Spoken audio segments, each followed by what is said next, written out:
Bonjour, bienvenue sur cette chaîne Mieux avec soi, mieux avec les autres. S'il y a un problème de relation avec soi-même et avec les autres, c'est quand même l'affirmation de soi. C'est vraiment quelque chose qui me tient à cœur parce que j'ai dû beaucoup travailler dessus et que je dois continuer à travailler dessus parce que bien souvent, en fait, on s'empêche de parler. On s'empêche juste de parler. Pourquoi ? Parce que bien souvent, on se dit « je ne vais pas parler, ça risque de blesser, je risque de provoquer un conflit, et je ne veux pas de ces ennuis ». D'abord parce que, un, je n'en ai pas envie, deux, parce que je ne saurais pas les gérer. Et face à ça, en fait, du coup, on ne dit rien. On ne dit rien parce qu'il y a des risques derrière au simple fait de parler.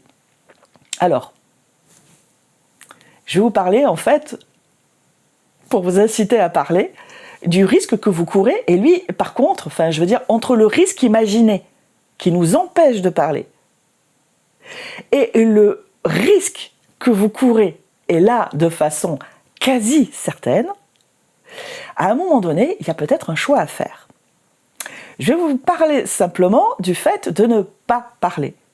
Ne pas parler, savoir qu'on aurait dû parler, ou avoir l'impression en fait que qu'on aurait dû parler pour s'éviter des ennuis, parce que du coup, le fait est que de ne pas parler, souvent en fait, qui ne dit mot consent. Donc si on consent à quelque chose sur lequel nous n'étions pas tout à fait d'accord, voire pas du tout d'accord, pour avoir la paix, en fait, on se garantit des ennuis avec soi-même parce qu'on va s'en vouloir. Un retour à la vidéo numéro 1 sur le triangle de Karpman et le principe de bourreau, victime, sauveur. Voilà. Bon.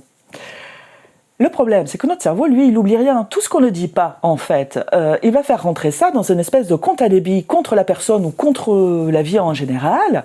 Et chaque chose qu'on n'a pas dite, qu'on n'a pas exprimée, eh bien, on va faire rentrer, en fait, ça dans une espèce de pot, ou plutôt une cocotte minute. Et cette cocotte minute, en fait, elle va se mettre tout doucement, on met ça au chaud, voilà, et puis ça chauffe, ça chauffe, ça chauffe, au fur et à mesure qu'on a des choses qu'on aurait dû dire, des choses qu'on a encaissées, en se disant, bah allez, prends sur toi, etc. Eh bien tout ça, ça rentre dans la cocotte minute. Et puis, mine de rien, la pression monte, et puis va arriver un jour où la pression est suffisamment montée pour qu'on éclate. Et là, ça part dans tous les sens en règle générale. Et en plus de ça, ça va partir bien souvent sur le dernier truc qu'on y a mis dans la cocotte minute. Et ce dernier truc en règle générale, c'est un petit détail insignifiant. Et donc, on éclate, les personnes en face nous regardent comme si, qu'est-ce qui se passe ? T'as pété le câble ? Ils ne comprennent pas tout à coup cette éructation tout à fait irrationnelle sur quelque chose qui, la plupart du temps, est un petit détail. Et comme on ne maîtrise plus rien, parce que là, ce sont les émotions, en fait, qui ont pris le pas, eh bien, on va dire beaucoup de choses, qu'on n'aurait pas voulu dire. En tout cas, pas comme cela. Et on va dire aussi des choses tout à fait irrationnelles. On va faire beaucoup de distorsions à ce moment-là, beaucoup de généralisations. Mais comme ce n'est pas notre nature d'être en conflit avec les autres, qu'est-ce qui va se passer pour nous après ? On va s'en vouloir d'avoir pété notre câble. Et l'autre va nous en vouloir. Au mieux, il va rien comprendre et on va se décrédibiliser. Ce qui va justifier le fait de continuer à ne plus rien dire. Et on est reparti pour un nouveau cycle. Donc cela, ça c'est quasiment garanti. C'est le risque que nous courons dans le fait de ne pas parler. Outre le fait de se sentir de moins en moins bien avec nous-mêmes, d'alimenter,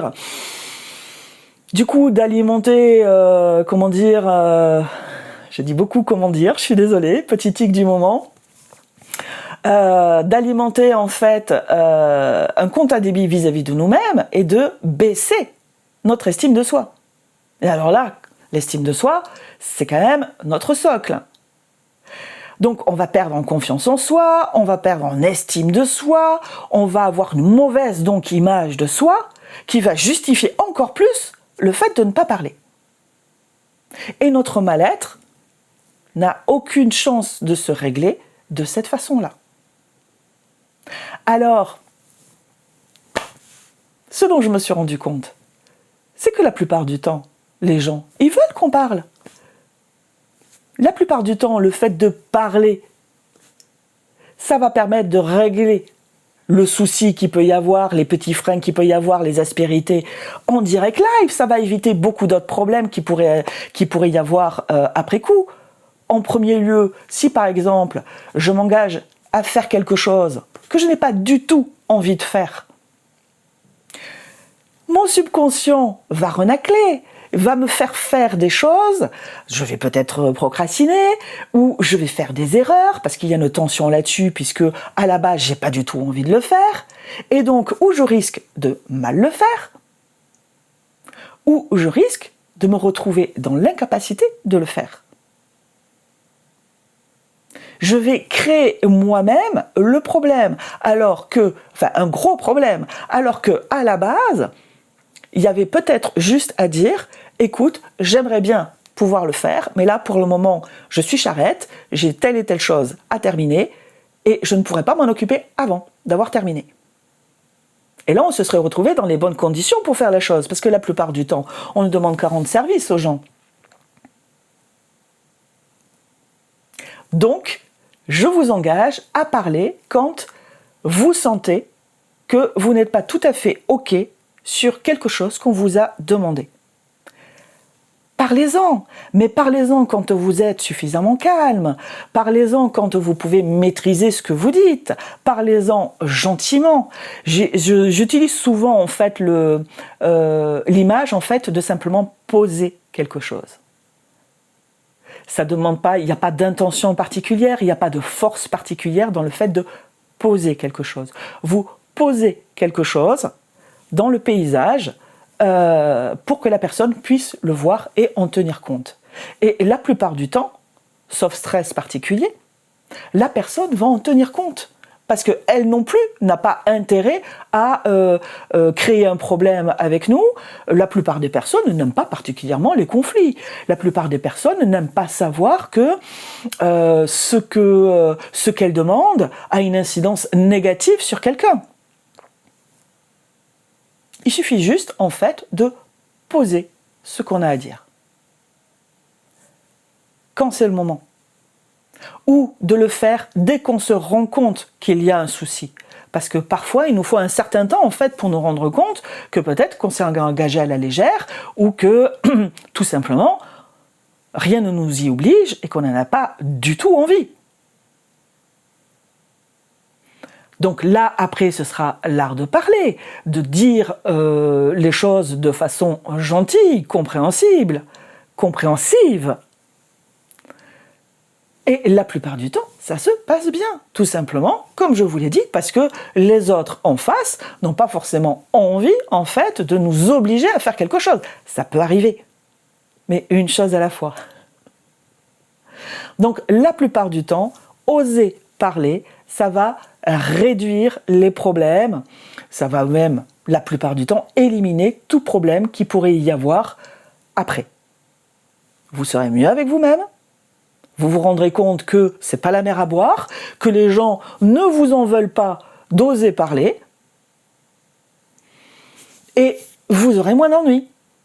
Parce que quand ça se passe mal, quand la tension commence à monter, que la cocotte minute menace de faire voilà, je suis désolée, mais on n'est pas bien avec soi. Et la plupart du temps, on commence, je veux dire, avant même que la cocotte minute d'explose, on commence déjà à avoir une communication quand même un peu plus tendue. Ce qui va donc nous amener à d'autres problèmes derrière. Donc, osez parler. Au pire, qu'est-ce qui peut se passer? La personne ne vous entend pas. Elle ne veut pas entendre ce que vous avez à dire. Ok. C'est une information. vous ferez quelque chose avec ça, plus tard. Ou tout de suite. Mais moi, j'en parlerai plus tard. La personne le prend mal. Vous voyez qu'elle le prend mal, ça donne l'occasion, ne le prenez pas contre vous, parce que ce qu'elle prend mal, c'est le fait que vous, vous changiez ses prévisions, ou le fait que vous lui disiez non. Il s'agira là de trouver un terrain d'accord, dans le respect de l'autre et de vous. Mais il n'y a aucune raison, en fait, de vous faire passer systématiquement après l'autre. Ça, est-ce que c'est juste vis-à-vis de vous? Non, ça ne l'est pas. Et au fond de vous, vous le savez. Et c'est pour cela que le fait de ne pas parler a des incidences sur notre confiance en nous, donc sur notre capacité à faire, et pire, sur notre estime de nous. Les ravages sont beaucoup plus grands à ce niveau-là, et beaucoup plus souterrains. Qu'est-ce qui peut se passer encore? Ok, la personne est surprise. Si vous dites quelque chose à la personne, surtout si vous aviez l'habitude toujours de dire oui, ou de dire de dire toujours oui, c'est pas la peine que j'invente une autre situation, il est évident que le jour où vous dites non, ou vous reportez un délai, évidemment qu'elle est surprise. C'est pas grave, enfin je veux dire, c'est juste normal et c'est pas contre vous. Qu'est-ce qui peut se passer encore? Donc on a dit conflit, on a dit surprise, on a dit indifférence. Il est évident que s'il y a de l'indifférence, eh bien ça en dit gros quand même sur la relation que vous avez avec cette personne. Ça va vous permettre peut-être de vous repositionner. Pourquoi feriez-vous plus de cas d'une personne qu'elle ne fait de cas de vous? J'en reviens à, est-il juste de faire passer l'autre devant vous? Je dirais que, en théorie, quand on est bienveillant, l'un compte autant que soi. Bon, j'aurais tendance à dire, soi avant tout. Charité bien ordonnée commence par soi-même. Pourquoi? Parce que si nous on est bien, avec nous-mêmes, on va être bien avec l'autre la plupart du temps. C'est quand on a des conflits internes que quelque part ça brouille un petit peu nos émotions et ce que l'on va dire. Mais quand on est bien avec nous-mêmes, au clair, que c'est droit, que c'est aligné, on a des chances quand même d'être droit et aligné vis-à-vis des autres. Et encore une fois, je le redis, peu de personnes veulent nous soumettre dans la vie réelle, quotidienne. Je ne dis pas que ça n'existe pas, mais la plupart des personnes veulent collaborer en bonne entente avec l'autre, puisque nous sommes tous interdépendants les uns des autres.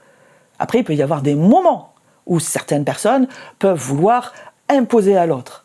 Bon, mais là, votre intelligence relationnelle vous indiquera que c'est peut-être pas le moment de parler et qu'il faut choisir un moment où la personne sera un peu plus détendue.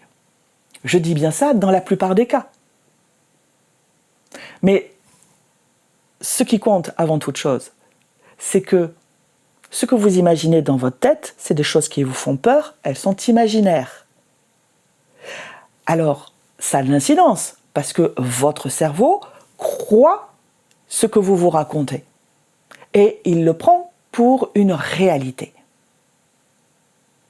Mais ce n'est pas la réalité.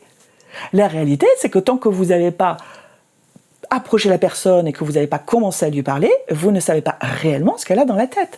Et la plupart du temps, ça ne pose aucun souci. Donc si vous êtes plutôt du style à dire toujours oui, quitte à vous mettre vous en difficulté, apprenez peut-être dans un premier temps à vous mettre vous en premier et à gérer les demandes. Et, quand on a un comportement automatique qui dit oui tout le temps, ce que je vous propose, en fait, c'est de remplacer un comportement automatique par un autre comportement automatique, c'est de dire, je vois avec mon planning par exemple, et je reviens vers toi. Comme ça vous laisse le temps de réfléchir. Vous n'êtes plus en face de la personne avec cette pression, en fait, comment dire, tout à fait, tout à fait inconsciente. Voilà, c'est juste que quand on a tendance à manquer d'affirmation de soi, c'est tout simplement parce que nous voulons faire tellement plaisir à la personne en face, nous voulons tellement qu'elle nous apprécie, que quelque part nous considérons comme un danger qu'elle nous voit, moins bien, qu'elle nous apprécie moins, du simple fait, ne serait-ce que de mettre un bémol. Mais tout cela, encore une fois, c'est dans notre tête. Nous ne savons pas réellement comment est l'autre en face tant que nous n'avons pas commencé à lui parler. Et à partir de cette interaction, si nous restons calmes, nous pourrons voir éventuellement comment nous nous positionnons après. Mais déjà tentons le coup. Parce que, évidemment, je n'ai pas, de stats certifiées à vous donner, mais la plupart du temps, ça ne pose pas de problème. Donc à vous de voir. Tentez, vous verrez bien.